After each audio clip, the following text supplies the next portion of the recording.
Hi guys, how are you? Hope that you are enjoying your holidays. Friends, if you really want that your language should be impressive, it should be attractive, it should fascinate others, दूसरों को सम्मोहित करे, तो what should you do? That is very simple. आपको क्या करना है? आपको जब आप बातचीत कर रहे हैं बीच बीच में कुछ प्रोवर्ब्स जो हैं, idioms, phrases, please use them. ये आपकी क्या करेंगे, लैंग्वेज को चार चांद लगा देंगे. अब देखो चार चांद लगाना, इसका भी मैं आगे आपको आगे की वीडियो में बताने वाला हूँ. ओके फ्रेंड्स, इसको अट्रैक्टिव बना देना. तो this is very important and beneficial for the learners to use proverbs while they are talking. एक सबूत हो जाएगा, आपकी बात में वजन आ जाएगा. ओके फ्रेंड्स, तो in the same reference I am always presenting a new proverb of the day. तो दोस्तों आज की हमारी प्रोवर्ब है, एक एग्जाम्पल देता हूं, आप अपने आप समझ जाएंगे, फिर हम शुरू करेंगे. अब जैसे मान लिया किसी गांव में पढ़े लिखे लोग नहीं हैं और वहां पर आप जैसा कोई थोड़ा जानकार. अब मान लिया किसी गांव में पढ़े लिखे लोग नहीं हैं और वहां बहुत थोड़ा पढ़ा हुआ, थोड़े अंग्रेजी की वर्ड्स जानने वाला स्टूडेंट चला गया, तो उसको क्या कहेंगे दोस्तों? That is very simple. Hindi में उसको कहेंगे अंधों में काना राजा. तो बस आज हमारी प्रोवर्ब है अंधों में काना राजा. तो दोस्तों इसको how to write in English we are going to see. Okay friends, तो अंधों में काना राजा in the land of blind. अब पहला बात हो गया अंधों में काना राजा. The one eyed man is the king in the land of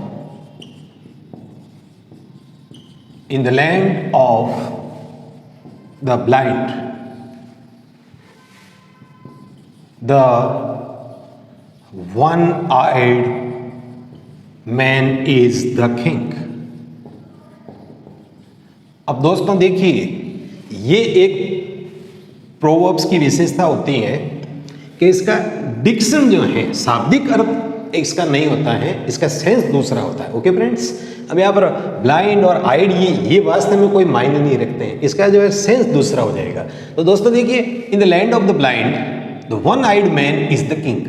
इसको कहेंगे अंधों में काना राजा.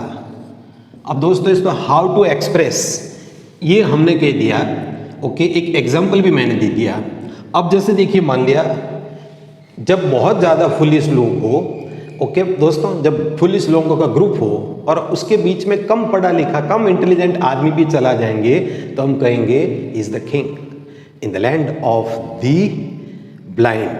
उसके वन आइड मैन है, बहुत मीगर नॉलेज है उसको. तो दोस्तों देखिए, इसको how to express in the group of foolish people, even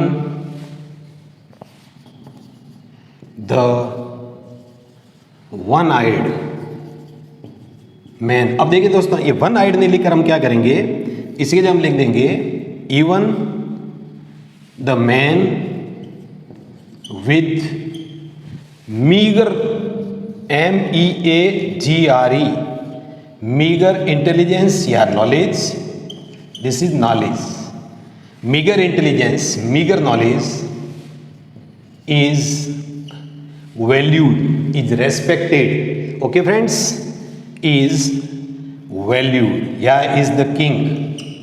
इस तरह से हम इसको एक्सप्रेस कर सकते हैं. ओके फ्रेंड्स, इसको देखिए, in the group of foolish people even the man with meager knowledge, meager मतलब बहुत कम, जो मूर्खों के बीच में बहुत कम नॉलेज वाला आदमी भी उसकी वैल्यू होती है, उसका रेस्पेक्ट होता है, उसको सम्मान दिया जाता है. उसको कहेंगे अंधों में काना राजा.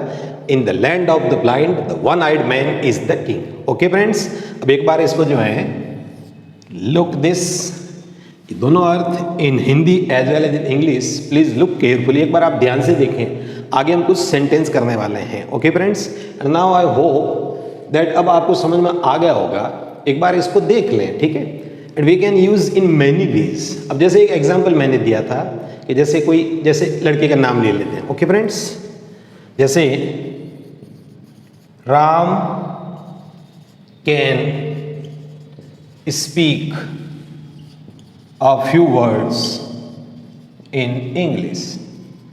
राम बहुत ही कम शब्द जो अंग्रेजी में बोल सकता है, बहुत ही कम, ओके, अ फ्यू, बहुत ही कम, but he is the king in the land of the blind.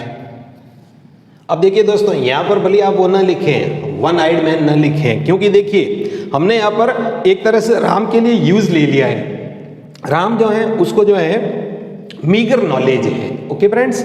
चाहो तो पूरा लिखें, चाहे तो इन the land of the blind, वो कंग, वो देखिए किंग है इन the land of the blind, चाहो तो पूरा लिख लो। जैसे मैं अभी आपको बता दूंगा, बिकॉज द विलेजर्स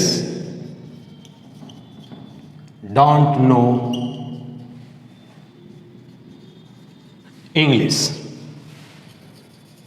अब दोस्तों, जब गांव वालों को बिल्कुल अंग्रेजी नहीं आती है तो राम जो है बहुत ही थोड़े जो वर्ड्स जानता है, लेकिन वो उसको वैल्यू देते हैं, उसको पढ़ा लिखा मानते हैं।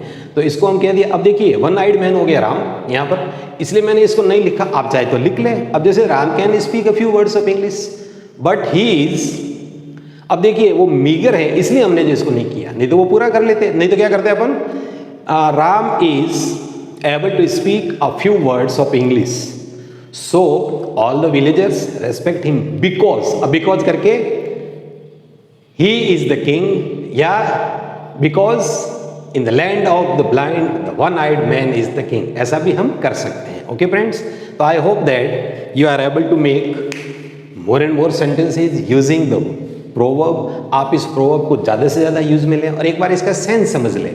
बहुत ज़्यादा फुलिश लोग हो, उनके बीच में कम पढ़ा लिखा, कम इंटेलिजेंस वाला भी जो है पूजा जाता है, सम्मानित किया जाता है, उसकी वैल्यू होती है। हमने पहले देखा होगा, बट ना आजकल तो लोग थोड़े स्मार्ट हो गए हैं। फिर भी देखिए, अगर हमारे बीच में 20 जनों के बीच में जो है स्पेनिश बोलने वाला बैठा होगा तो वो अपनी जो है हैकड़ी बताएगा, बिकॉज हम नहीं जानते हैं, वो अंतों में कान्हा राजा हो गया। इसलिए दोस्तों, try to speak fluent English. Try to speak as fluently as can. Okay, friends? Okay, friends? Meet with a new proverb. Stay tuned with us. Thank you.